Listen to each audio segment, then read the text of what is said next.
Yeah, good morning, good afternoon, everyone. Thank you for joining us on this beautiful Friday.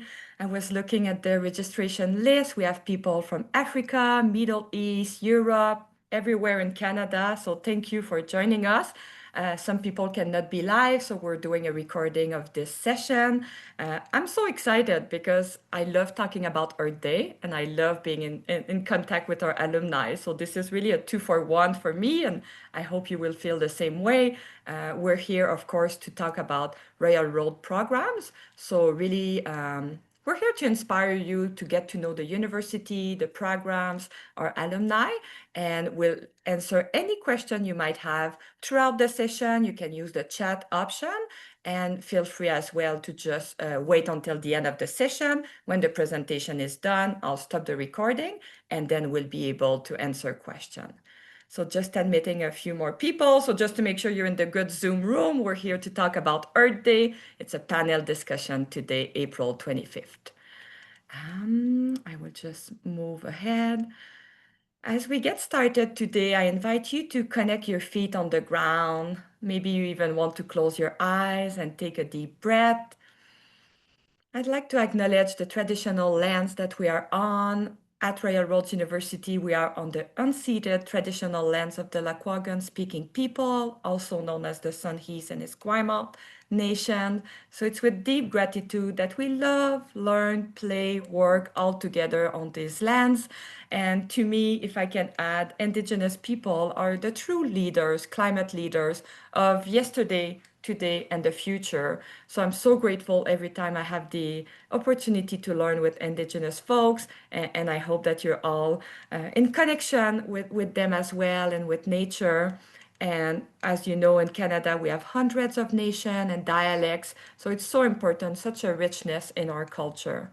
As we talk about Earth Day, I also invite you to connect maybe with one organization I really like that is called Indigenous Climate Action, and they do amazing webinars, workshop. They post a lot of resources for all of us. So if you're interested, because we're talking about Earth Day, I'll share the link with you after the session. Just before, we'll talk about railroads a little bit later, but I just want to let you know that we are a Changemaker campus.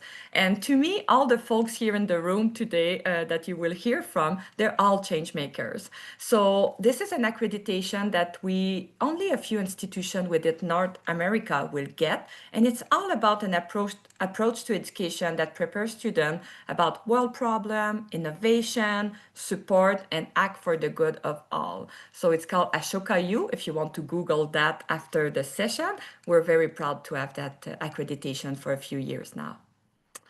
And I'm very excited because today you'll hear less about me and more about others. And Red, our school manager from the School of Environment and Sustainability, will be leading that conversation with our amazing panelists. So we have Candice from the program of environmental practice, Solara from the program, I should have reviewed that, environmental and education communication. I think that's the other way around. I'm sorry. MEM, environmental management. We have Youssef from the program we have on campus, fully on campus. And we have Clare that will talk about our experience with environmental management, but blended. We have Leighton from Science Policy of Climate Change, and Amy who did climate action leadership. I am also happy graduate from McCall that you see here. So I study with Amy. And I know all of those beautiful folks, and I'm so excited to hear from them. So I will stop sharing and then I'll pass it over to you, Red. And again, invitation for everyone to use the chat to ask questions. Great. Thanks, Nancy. Thanks for the introduction. And yes, great to be here with you all today. And we've got some amazing people on our panel. And yeah, as Nancy said, I'm the school manager over at School of Environment and also an alumni myself. I did the Masters of Environmental Management program. I graduated several years back. So I've got the full experience of being staff and student. So as well, I'm happy to connect with anybody if they have questions either. So we just wanted to kick off the panel, and we thought a nice way to get the ball rolling since it's Earth Month and we just had Earth Day. We'd maybe just go through the panel and see how everybody what everybody did to celebrate Earth Day or perhaps Earth Month. I know I was able to take part in a really cool workshop that Solera had done, where we made seed bombs. So that was really fun. Some of the staff from the school, we all went over and made seed bombs, and we had a good turnout, and it was really cool. I've got a bag full of them. They're in my backyard, so I'm planning to go and bomb my neighborhood with all the good seeds and the love in the seed bombs. So maybe with that, maybe I'll just ask Soler then to be the first panelist to give us a little tidbit of what you did for Earth Day or Earth Month. Yeah, thanks, Rhett. That was such a fun event. We made seed bombs. If you've ever heard that term before, it's you mix clay and soil and seeds, and we used indigenous seeds, pollinator plants that we had grown on the farm, and mixed all those together and made these bombs. And then you can spread them out across your neighborhood, or in places like around the city where it could use a little plant love. So that was super fun. Lots of laughs had. Yeah, I would say Earth Month, sorry for my voice, has been really busy on the farm. I work on the farm at Royal Roads. And we've been doing lots of planting and mulching and getting the garden kind of like ready for the growing season. And I'm doing the same thing in my own garden.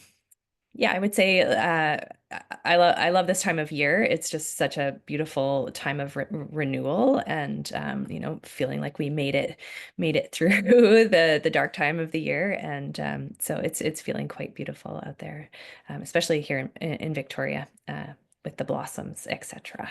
I won't go into that for the people in Alberta. Thanks. Yes, hopefully people don't still have snow wherever you're joining from in Canada. I'm sure worldwide. Hopefully, you guys are transitioning nicely into spring as well. Okay, how about Youssef? Hi everyone. Hi Brett. Well, uh, for us, we spend the morning with Solara in the farm. Is I want to say is one of the benefits of being an on-campus student, because we have the farm. So for that day, my wife and I actually, we went to the farm and we spent the morning like harvesting and I mean, having a beautiful sun bath. So, and I guess the best way to spend that Earth Day is with your hands dirty, right? Your hands in the earth. So yeah, that's it. And another thing is we volunteer for my family and I with my kid. We volunteer to actually tomorrow we're going to have an activity for picking garbage, litter picking, and we're excited because I mean bringing your kids with you and showing them how to take care of the planet is beautiful. So it's part of the adventure, right? Yeah. Nice. That sounds great. Okay, great. How about Leighton?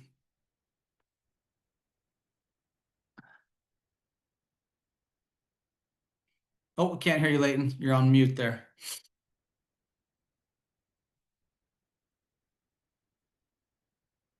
Maybe Leighton, I'll skip you. We'll go to Candice next, just in case you're having some tech difficulties. Good morning. So for Earth Day, I decided to go to the ocean. And it was a little bit of self-care too, just to appreciate what Creator has given us. So it was a nice sunny day out in White Rock. And it was nice to just take time for myself and absorb all of the beauty of that area. But also at home, I planted some seeds for some gardening. So yeah, that was about it. Nice, nice. I'm trying to get my garden prep for this year as well. It's that time, so I got to build some beds. So good to see somebody else is on the gardening train. Okay, how about Claire? Hi, thank you. Yes, I love that we're starting with this question. I'll join you on the seed train. I have lots of things on the go, so that's not really necessarily an Earth Day thing for me, but it's definitely happened on Earth Day as well. But for me, I ended up taking my son out for a little hike. So he's almost 5, and it's something that's been really important to me throughout his life to foster an appreciation of nature and how to be a good steward of our land. And so this year, just right now, kind of he's in a moment where he really loves exploring the forest. And I think it's really cool that even at his age, you know, like just starting school, he's picked up some of those small ways that we can all just kind of be good stewards in our daily life, right? Defaulting to asking me like, oh, is this compost or is this recycling? Like it doesn't even clock in his head that it could be garbage necessarily, or can we make this rather than can we buy it? And I just think it's really cool that those choices are things that he's used to just because that's what he's used to at home and that's what he sees happening. And so I don't know, I guess we celebrate Earth Day every day, but to specifically answer your question, we went for a hike. Nice. That's great. I love that. Yes. And yeah, getting them started from a young age. So it's not something that's unusual, right? It's just normal. Every day is Earth Day. And just, I love that. So yeah, thanks, Claire. Okay. How about Amy? Yeah, I love this question. Thanks for starting with it. I'm based in Calgary, and so we're not quite ready for gardening season yet, although we have our seedlings all around our house. We're very eagerly waiting for the May long weekend. But personally, I fixed up my bike to start biking to work again. I used to bike throughout the winter and I've just kind of lost my edge a little bit. So trying to get back into it. And then at work, we did a really exciting project. So I work at Bow Valley College. We're kind of in downtown Calgary, and we hosted an art show with one of our alum who learned English at Bow Valley College about 10 years ago, but he's kind of this world-renowned artist. And he took these old banners that we had at the college that we had to rebrand a few years ago. And so he took all our old banners and created this really beautiful art piece kind of out of the old banners from Bow Valley College. And yeah, it was just really cool to kind of host this alum and have kind of an artist present on his work that's made out of upcycled materials. So that was a great way to celebrate. Wow, cool. Yeah, that's awesome. I love being creative with things and art and incorporating that. So that's great. Okay, how about let's circle back to Leighton, see if maybe his microphone is working now.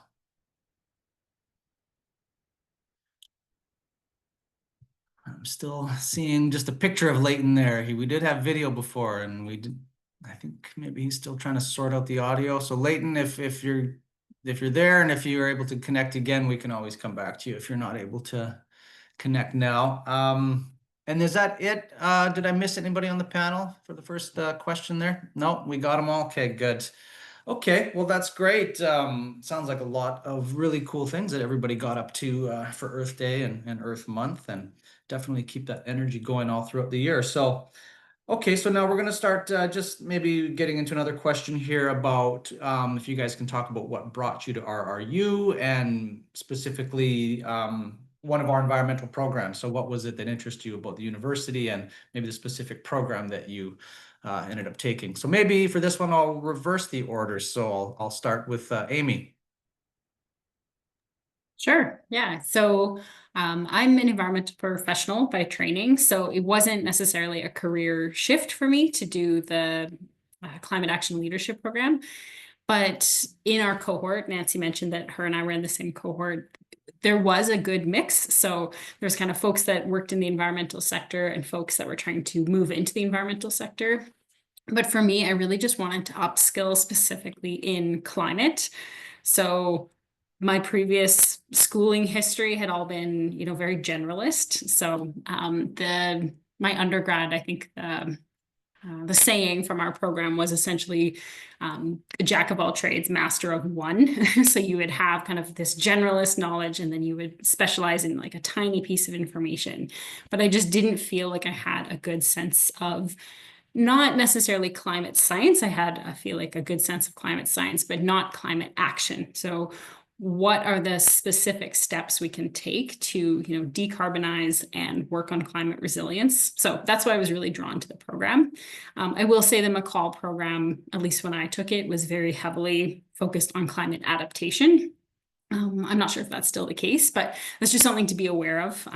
If you are, as a student or prospective student, looking to maybe look more on the mitigation side, some of the other programs might be a better fit. So that's just something to keep in mind. Great. Thanks, Amy. Okay, how about Claire? Yeah, thank you for that.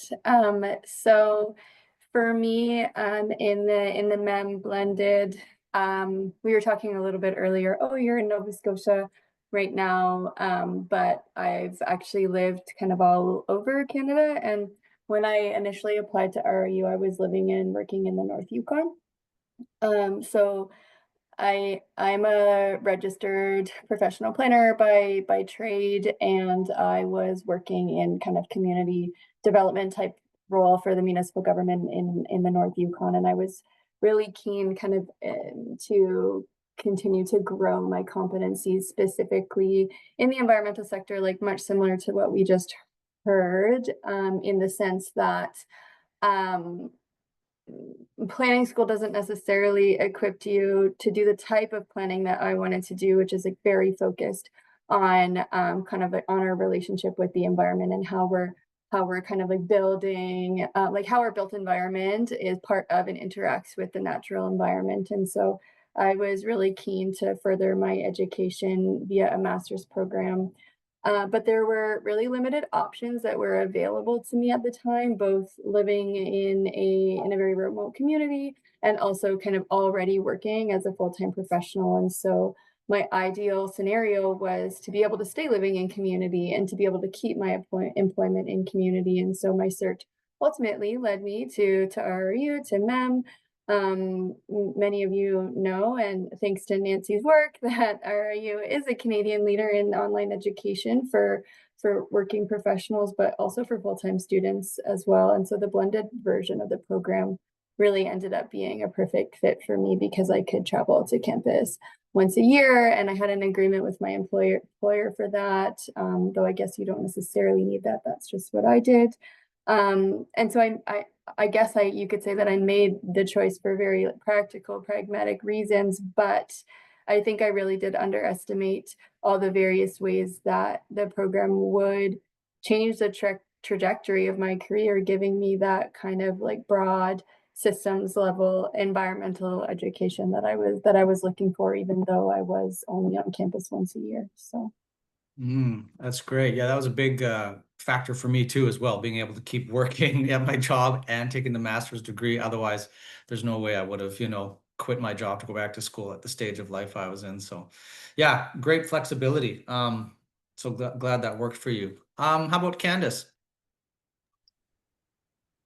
Similar to Claire, when I finished my bachelor's degree in environmental science, so the same reasons as Claire, I should say, being able to work, living in a remote community. So I live in northern British Columbia, and I've essentially made my roots here, and so it would have been hard to uproot everything and go for a full-time program somewhere. So but backtracking to when I decided to do the Master in Environmental Practice program, after I finished my bachelor's degree in 2009, I thought to myself, hey, I'm done school. I don't have to have another class. I don't have to do another exam. I was so happy. And then I went and worked for a little while, got some work experience. One day I was at work and I came across the listing for the MEP program online, and I noticed that it was an all online program, and that's really what urged me to apply and see what happened. And I was able to continue working, but I also life happened. I ended up having my daughter, and so I was able to take time away from the program as well. So that flexibility was very important to me. So I ended up receiving my degree. It took a bit longer through that process, but I came out in 2017 with my Master in Environmental Practice, but I'm also the same cohort as Leighton for the Science and Policy of Climate Change. So after getting the MEP degree, I decided just to expand a bit more on the climate change aspect of my work. So yeah. Well, that's great. Thanks. Yeah, glad to see that the online thing was a good factor for you. So, okay, I'm gonna try Leighton again. Is Leighton coming through? Leighton, I see he's still in the session, but I'm not hearing from Leighton, so maybe we'll keep moving. And Leighton, if you do manage to connect, just yeah, pop on in. So, okay, well then let's move to Youssef. Thank you. Well, I would like to start saying like my academic background is like not related to environment like itself, but I wanted to. I'm from Mexico, so back in Mexico, back in home, my family and I, we used to have these environmental friendly actions or activities. For example, it's not like in here that it's easily to recycle, and in actually, I mean, at least in that city, it's not that easy or not like recycle friendly situation. So we did it ourselves, and we found a place to go and recycling and splitting the garbage and try to do something right, like positive, and do our part on that. So, and actually related to this, I'm from the city called the City of Mountains in Mexico, Monterrey. And I love to go trailing and go and get in touch with the nature. And so after all this, came to us that will be interesting to have. I mean, you've been molding your career according to the choices you are making in your life. So there was a point that, okay, I have this experience. I love doing this other stuff. I like to like spread the word about the environment and the impact we can have as humans. So I think one of the like natural steps, in a way to say it, was to get into a program like the Environment and Management program that I was enrolled to. And I mean, wasn't a great experience. When I by listening all of you, I came to my mind, back to my mind when I was looking in the website, like Railroad's website, and I was like, okay, there was this thing saying like, if you feel stressed about the studies, because being a student is stressful. If you get stressed, you can take any of our trails, in-campus trails. I was like, wait a minute, do we have a in-campus trail? So I say, yeah, I mean, this is for me. This is for me, and yes, everything that was promised was accomplished. And again, is for me was like a step to follow if I wanted to do something and to learn and how to learn to do something, because you can meet like other people interested in the same thing you are interested to in the environment, how to fix those big problems, because at the end of those big problems cannot be fixed by themselves or by individuals, must be fixed or must be take care by many people together, like a community. So you can find a community in there. That's what I found, a community in campus and in the university in general. Yeah. That's great. And yeah, you mentioned a good point there. You were in one of the on-campus programs, so you were able to be here for, throughout your studies, where sometimes I feel sort of bad for the students who only come for the residency and they're so busy and they don't get to explore the campus. Because yeah, we do have, I think it's about 550 acres here, lots of forest and in addition to the gardens. So there's lots of beauty natural and otherwise to explore on the campus. So that's good that you're able to take advantage of that. Okay, Solera. Thank you. Yeah, I feel like I don't really know how to answer. I did my undergraduate degree at UVic, environmental studies and anthropology, double major. And in that time, I had Hillary Leighton as one of my assistant professors. She came in and for a field school that I was doing with Duncan Taylor. And so they had kind of like told our class about this new program, or I think she had just started working in the program at that time. And so it was in my mind that I wanted to do environmental education and communication as a potential master's. But then I started working. My husband and I have an edible landscaping business here in Victoria. And so I was working. I had a little kid, and then it was the pandemic. And so during the pandemic, I was mostly home with my daughter. She was 5 at the time, and growing lots of food and just like reflecting on how I wanted to learn more about teaching. I had done some teaching. I wanted to become a better teacher. And so I was thinking about education and thinking that going back to school was probably a good idea at some point. And then one of my clients reached out and said, "Oh, I hear they're wanting to grow food at Royal Roads, that maybe you would be interested. You should approach them." And so I felt like everything was kind of braiding together, or bringing me to Royal Roads and to this program, which also have brought me to this project, which is the farm at Royal Roads. And so,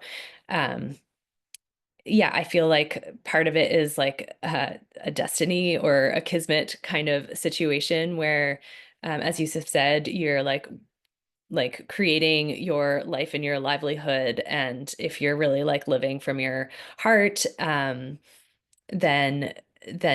yeah, that's what brought me here now. So I just feel really grateful for all of that, and yeah, I also took a break. I took a 1-year break, and that was easy to do. It was easy to come right back in.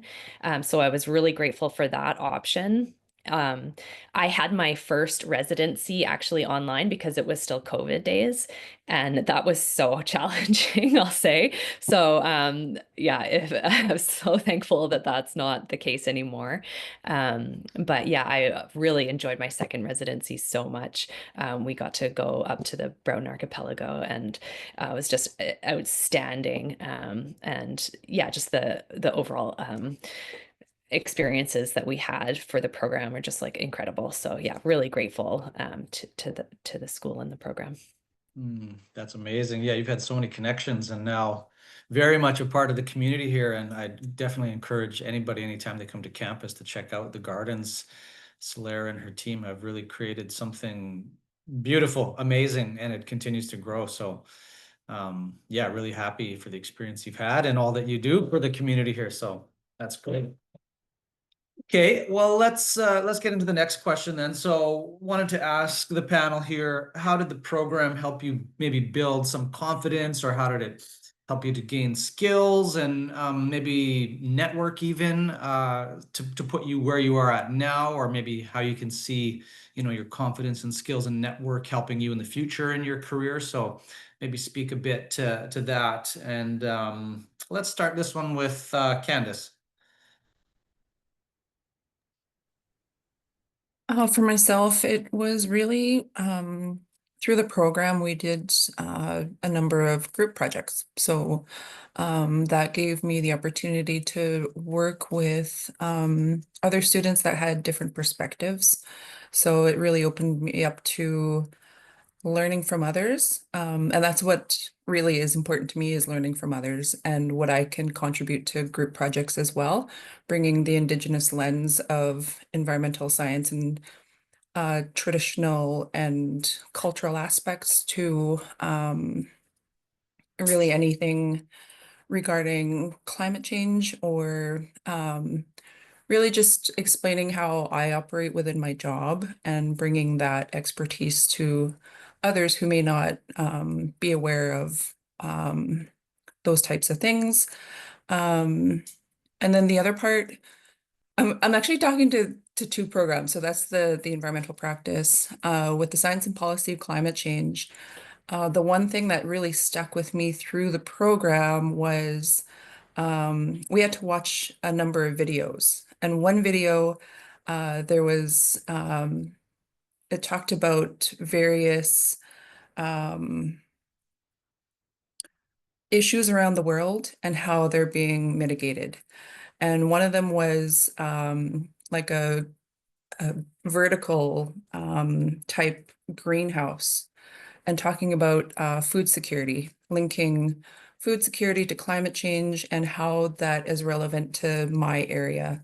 So Kitimat is essentially at the end of the road. And if we were to be cut off from the rest of the world because of a natural disaster that takes out our transportation route, what are we going to do? So that got me to thinking about our community. So I'm actually the environment manager for Haisla Nation. And so that really got me into thinking about food security, and I implemented some changes in our community and how we operate because of what we went through within the science and policy of climate change program.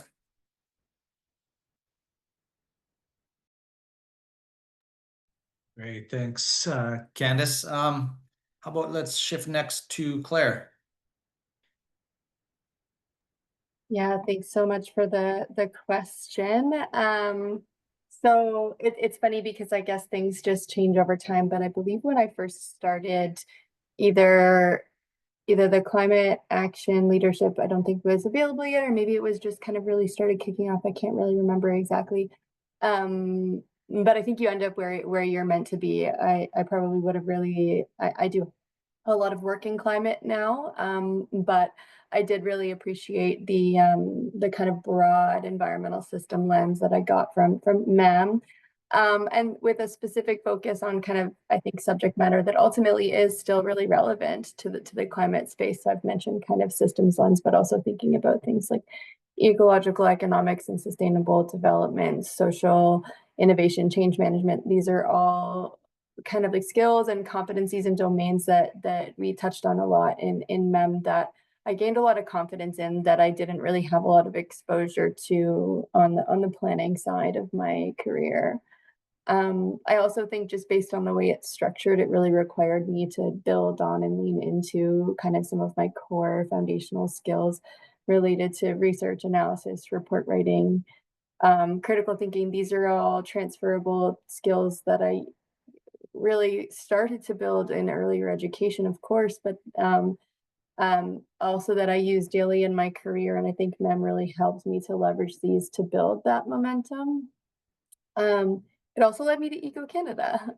So I think, I know, Nancy, you're involved with Eco, and I think I heard somebody else say they were an environmental professional as well. And so while working at the city of Port Coquitlam when I was in BC, I started seeking out opportunities to set myself apart from other planners and really signal that I had committed my career to environment, sustainability, and climate. And making that distinction was really important to me because planners work across a huge range of different disciplines. And so yeah, I guess I think I ended up at Eco because of the work that they do and kind of helping people understand like how environmental competencies fit into your role, regardless of ultimately what sector, what profession you work in. And so for me, kind of the relationships that I built with RRU and later with Eco and the two organizations I know work quite closely together when it comes to environmental academic education. And so these relationships had I think a really immediate positive impact on my career, including, but definitely not limited to, I would say, the absolutely incredible network of peers and staff that kind of are now at my fingertips in both organizations. And that's been an incredible blessing. Great. Great. That's great. Yeah, glad to hear that you had that connection with Eco Canada as well. Yeah, I work with them quite regularly on some of our stuff. So maybe actually, Claire, I might connect with you afterwards just to get a bit more, because we're always looking for more students with that sort of Eco Canada connection. So I might connect with you later. Okay, let's go over to Amy. It's a good segue. I'm an Eco Canada member, so All yeah, right. exciting. It's an interesting question, and the reason I'm gonna I'll explain where I'm coming from. So I will say this week has been a really hard week for me at work, so my confidence is feeling pretty shaky. Just because climate work in Alberta is really difficult. Like I think climate work everywhere is difficult, but trying to decarbonize an economy that's based in carbon and really has its identity wrapped up in carbon can feel really difficult. And so I had a major setback this week where a project that we've been building towards for 3 years has now been put on hold. And so it's in these moments where it can feel really like, oh, why am I doing the work that I do? There's so much work that goes behind the scenes for this type of innovation and climate work to happen. But I do think that the program helped me sort of break down these huge, audacious 15 to 20 year projects and goals into step by step. How do we actually, go from, a carbon-based economy in 2025 to a carbon neutral economy in 2040 or 2050? And I'm going to give a shout out to Professor Todd Thexton. Nancy's going to chuckle at this, but he did a class for us called Building a Business Case for Climate Action. And it was so helpful. It was so difficult. It was very, very stressful, but it was so helpful to sort of say, let's take this climate science and, business, sort of business framing, and how do we really get the buy-in for climate-based projects, right? So we had to essentially figure out what would be the trade-off for, let's say, a construction company in Kamloops. They're going to be losing days of productivity as the temperature gets hotter, right? So at what point does it make sense for a company to invest in cooling tents for their staff? It's very practical. And so what I felt is that I could take that information back to my own organization. And although we just had a 3-year project put on hold due to lack of funding, there was another project that's actually moving forward that would not have been able to move forward. So I think that sort of speaks to the skills, but also the confidence, and just sort of saying that I don't think confidence is something that you gain. It's like, it's a practice, and it's something that I need to keep stepping into. And there's some weeks that I'm going to have a really tough week. And then there's some weeks where it feels like, okay, we just had a win and we've got everyone rowing in the same direction. So I think a little bit of maybe that personal resilience and building a network of people that I can call and say, oh, this was a hard week and I just need someone to debrief it with. So hopefully that kind of touches on all 3 pieces there. Yeah, definitely. Thanks for sharing. And yes, definitely working in this field can be heavy at times and challenging. So I appreciate you sharing that, but also how you said you could rely on your network and, some of the skills and information that you gain to sort of help navigate that place. So that's great. I also have to say too, one of the unexpectedly useful courses that I took during my program was an elective in sustainability accounting. Just wasn't expecting it, but it actually probably provided me with more useful information than almost any other course I took while I was a student. So sometimes you get these unexpected bits of, information that you weren't expecting. So, okay, great. Let's go to Solera. Yeah, I think that it's like hopeful to know that there's other people out there doing this work or something. It's like kind of when I was outside of the program, it's like, oh, does anyone care? Or like is feeling like a bit of a struggle. And then when you come into these programs, like actually there's like all of these people all over the world who are really caring and working towards this. And yeah, it's a bigger thing than maybe it feels like on a day-to-day basis. So that is really great. And I think that yeah, I've met a lot of people just through Royal Roads and who have either been a student or who know it in some way, and they're always saying such positive things. So that's really great. And I think part of it is like it's hard for me to disassociate my job from being a student, but both of those things are really connected for me. And I just feel so lucky to have found this place that it kind of exemplifies what society could look like when you like work with nature in a landscape and humans together. So that's what I'll say. Nice, great. Thanks for sharing. Youssef. Yeah, thanks. Well, I will want to say like a big highlight is the networking opportunities, because there are so many, like the university has so many relations with other organizations. I mean, Eco Canada has been mentioned here, and I have the opportunity to being in some of their events, and I knew about this event thanks to the university. I mean, there's opportunities like networking opportunities outside the campus, in the campus as well, with your cohort, for example.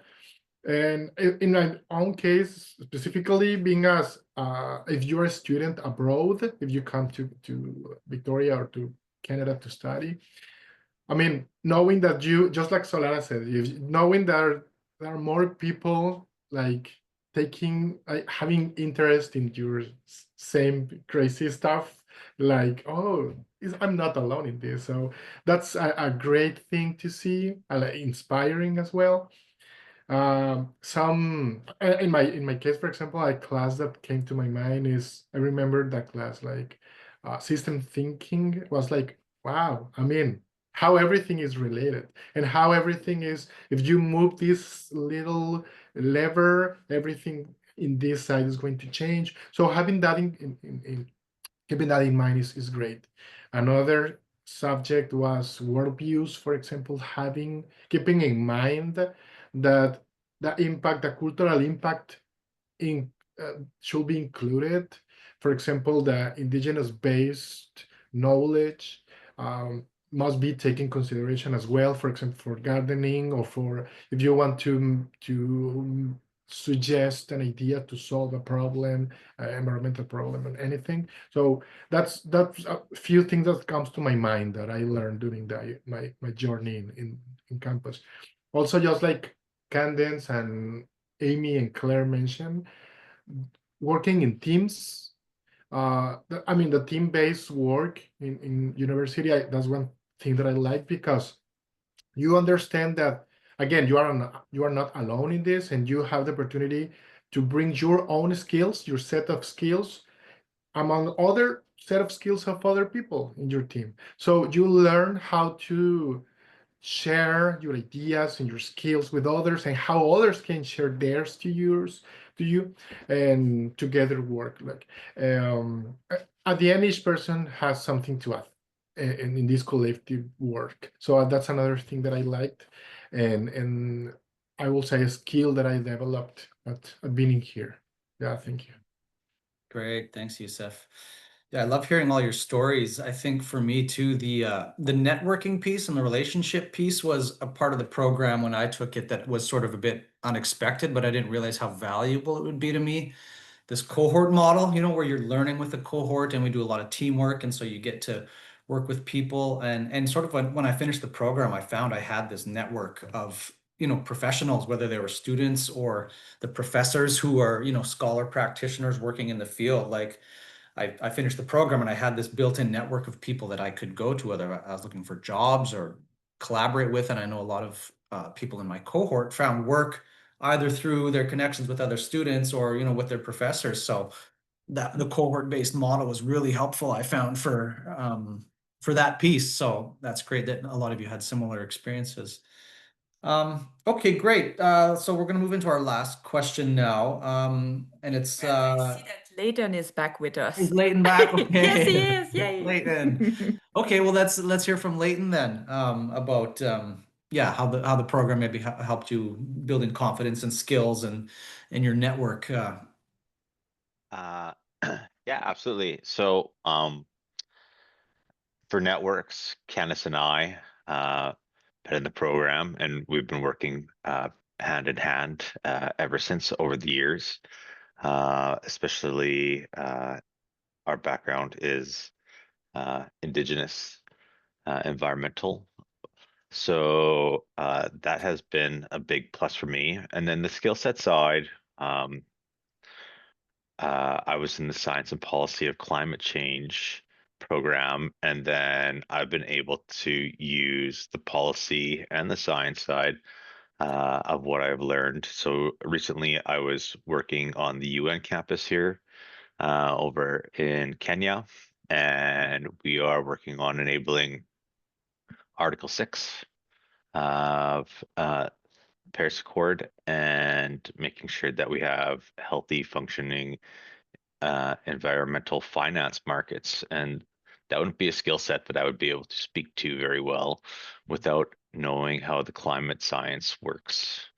So yeah, little did I know, a few years later, I would be actually putting those things into practice. Wow, very cool. That's really interesting that you're over in Kenya right now. Yeah, there's a lot of, I think, opportunities for, international aspects of the program, whether it's during or after. So Yeah, that would be, yeah, that's absolutely what happens. So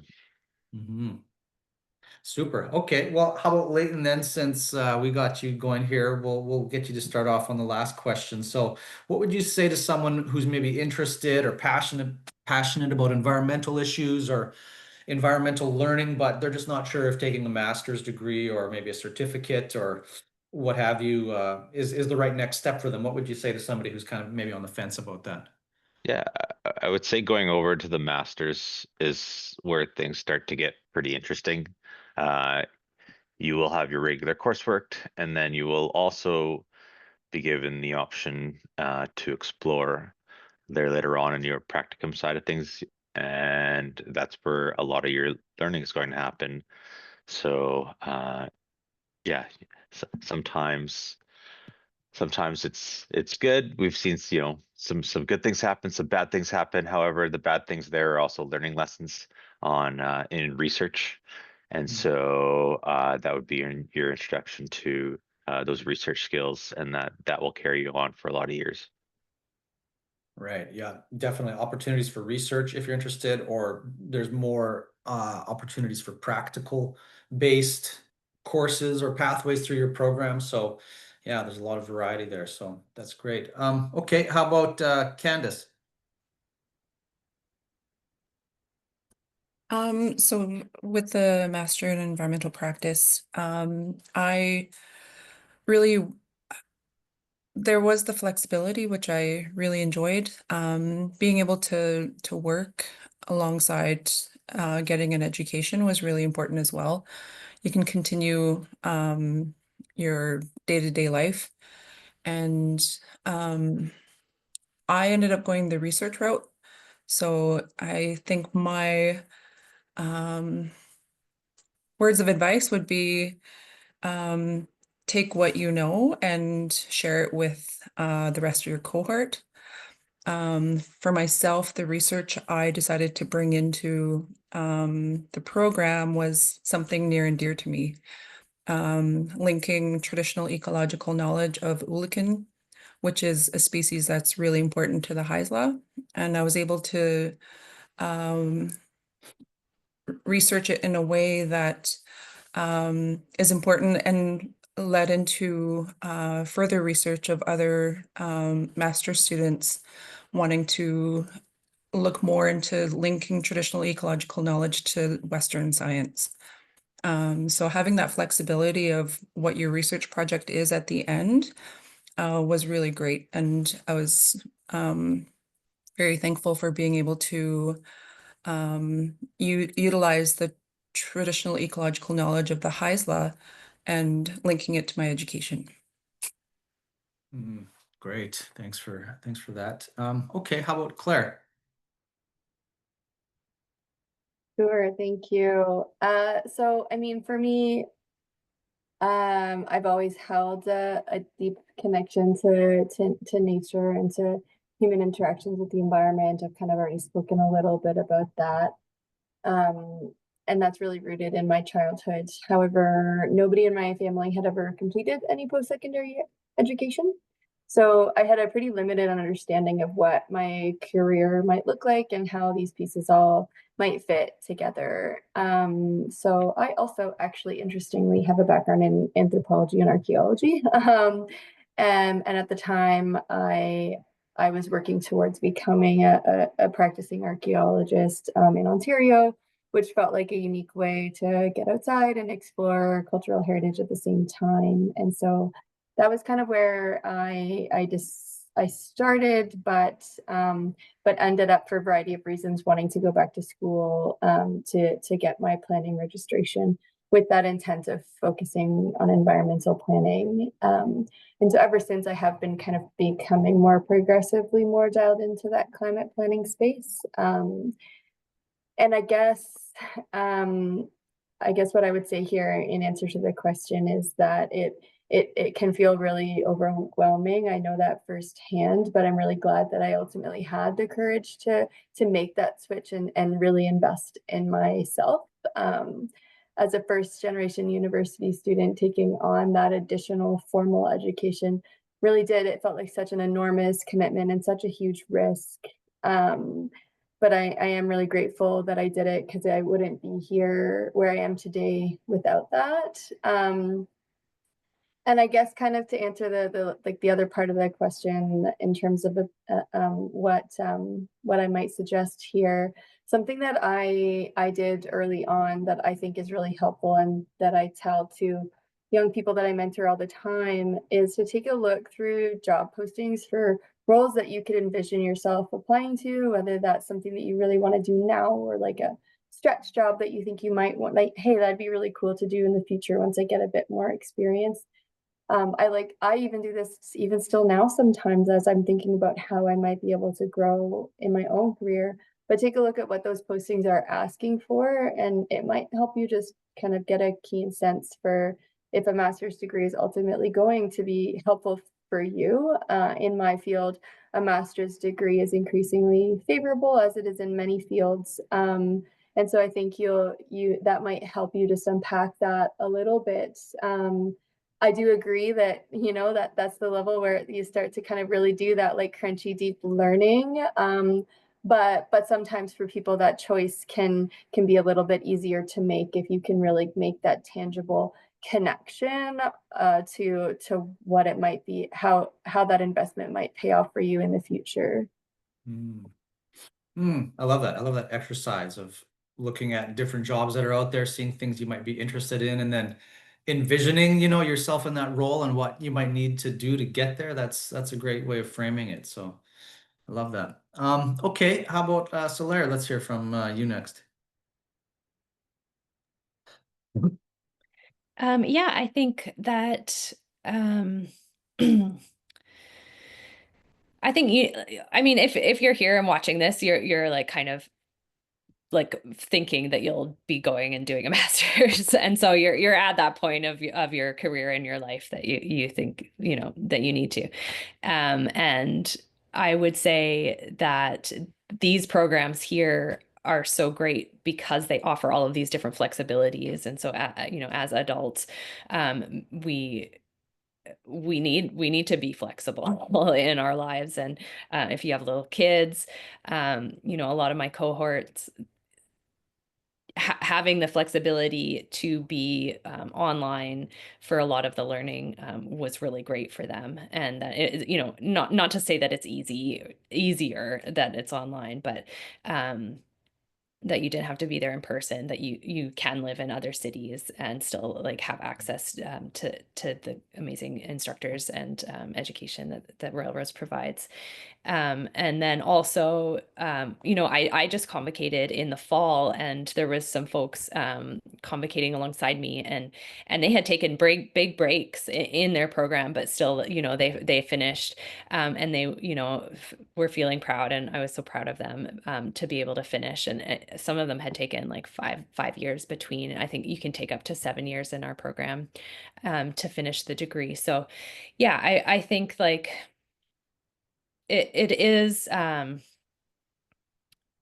you gain so much. I think part of what I learned throughout the process is to be more confident in myself, and I was allowed to like bring my whole self into my research and to the project and what I produced. And that was so great. And when it was done, to be honest, it was like it was done. It was a chapter in my life, and now I move on. I have those skills still. They're like interwoven into who I am and my being, but it wasn't this like be all end all that it feels like when you're in it. So that's something that I would just encourage people to know is like see how the master's fits into your life of what you're already doing, where you want to be, but it is just another tool in the toolbox to get you there. So yeah, I'll just say that.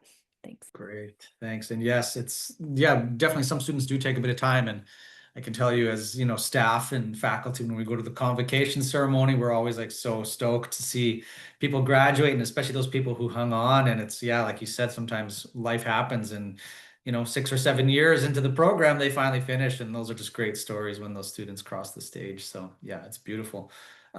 Youssef, let's hear from you next. Yeah, thank you. Well, just like Soraya said, if you are here, it's probably you have some interest in being part of the university programs or join one of the university programs. So one thing that I can tell you is you have the opportunity to become, I will say in one word, I will say resourceful. Okay, because you gain not only like the theoretical part, also the thing you can practice with your professors.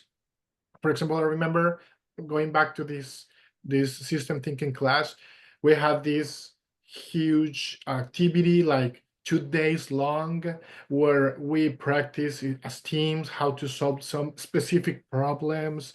So again, and this was a way to put together all the information we gather among the classes.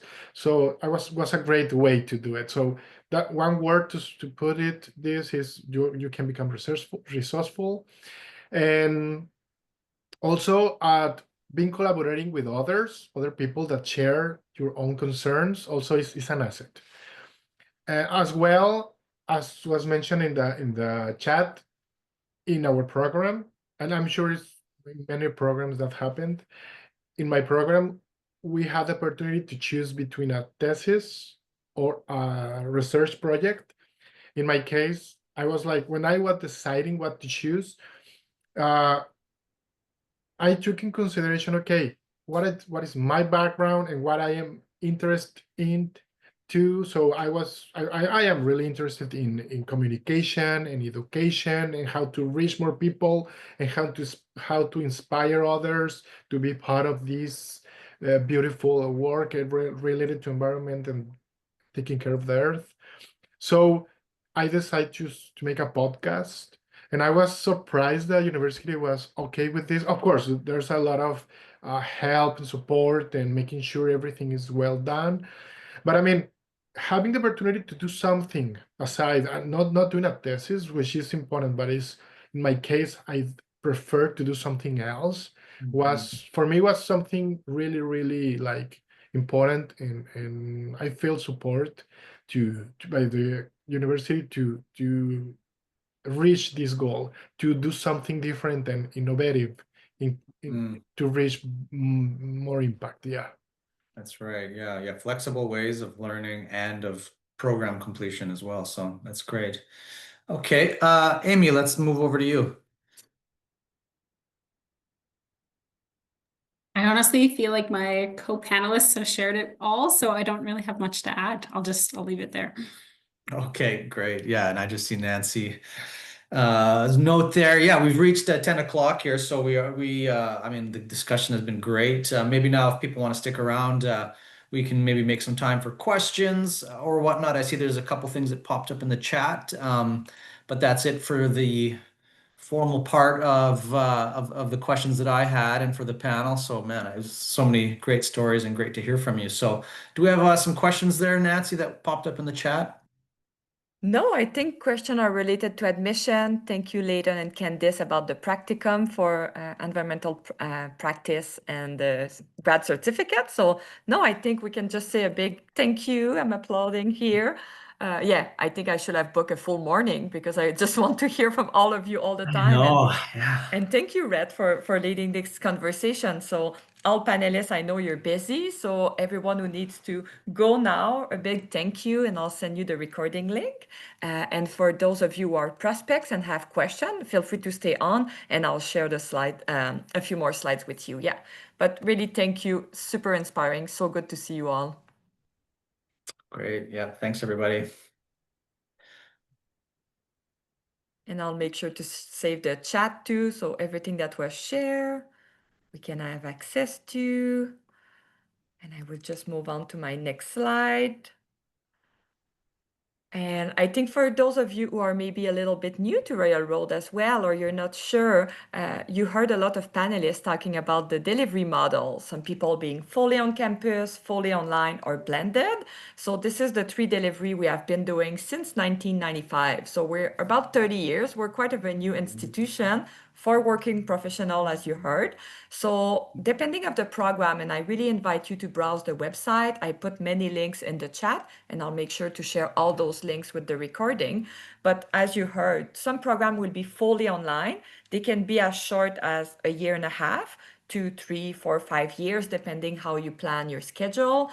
They can be blended, and this is something that I love at Railroads, which means you will study most of the time online, but you will come to campus, as you heard, for a week per year. Some program will be 3 weeks per year. So it really depends. And when you browse the website, you will see there on the program schedule, you will see when you are online and on campus. So it's really super easy to navigate on the website to see if the program is online, blended, or on campus.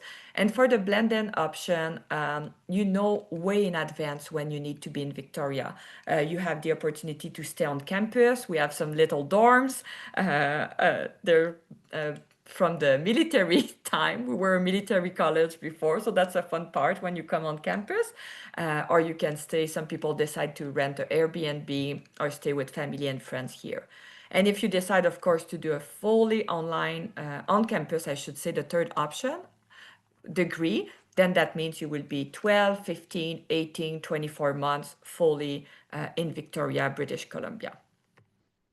And how to apply? Many people ask question in the chat. I love it. So you will start with an online application. You will go on railroads.ca. You will first pick your program, of course. And this is, I think, the beauty of the environmental and sustainability school is that I find that all programs are so wonderful. Like, I don't think you can pick a program and be like, oh, wow, I wish I did another one, because all the program will touch on sustainability, climate action. We heard about business.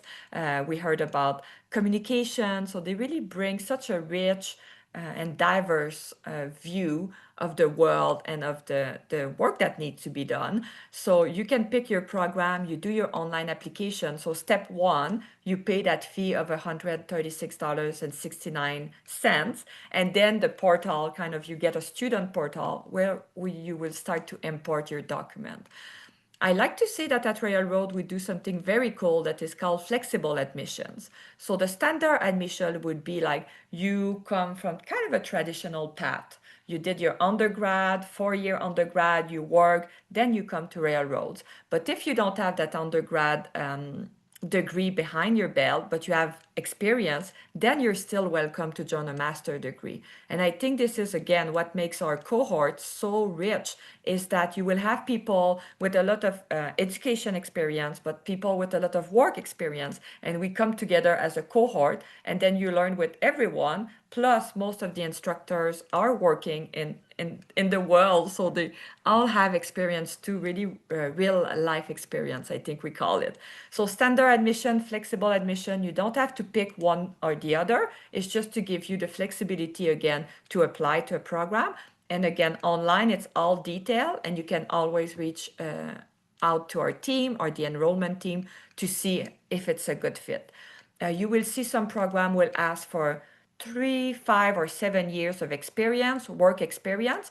And please don't stop yourself from applying, because sometimes you can get your volunteer experience there. And sometimes we read it and we think that we're not there in our career, but actually if you sit back and you kind of debate or like think about it, you might have more experience than you think, because we can add what you did maybe in your 20s and 30s, and finally all that will add to the years of experience you need. Most of the program will ask for letters of reference. We had some question in the chat about it. Often it will be an academic reference letter and a professional one. If you have issues with that, always connect with us. We'll ask for a transcript of your past institutions. You'll have a letter, a personal statement, which is a little bit like a cover letter. You'll let us know why you want to apply to railroads. And some program might have other requirements. So it's all listed on the website. And we are a university for working professionals. Of course, if you come fully on campus, you might be able to work a little bit, but you'll be fully immersed in your program, kind of 40 hours a week. But if you are joining online or blended, many people will keep their full-time job as they study. And what we do often, not all programs are the same, but many times you will have kind of a chunk of 10 weeks of course. So you will get in advance, okay, from that date to that date, we have 10 weeks. You see in advance your assignment, your readings. So then you can plan your work around it as well. And I would just move it. And of course, I'll stop sharing in a few seconds and see in the chat. I thought it was important to mention the financial aid and awards. It's 2025, and I know it can be a bit challenging to say like, wow, I'm going back to school. So those are small amounts maybe, but they're still awards that you can apply to. And we have an amazing team at the Financial Aid and Award within Student Services that can walk you through. So I'm just leaving it there. You might want to take a print screen of that, and it's all on the website. And again, you can scan this QR code here to connect with enrollment services. So you can have one-on-one by phone, by Zoom. You can even drop in on campus to have a conversation with an enrollment advisor and review your profile and which program will be the best. So a big thank you for attending, and I will stop the recording and look at your question.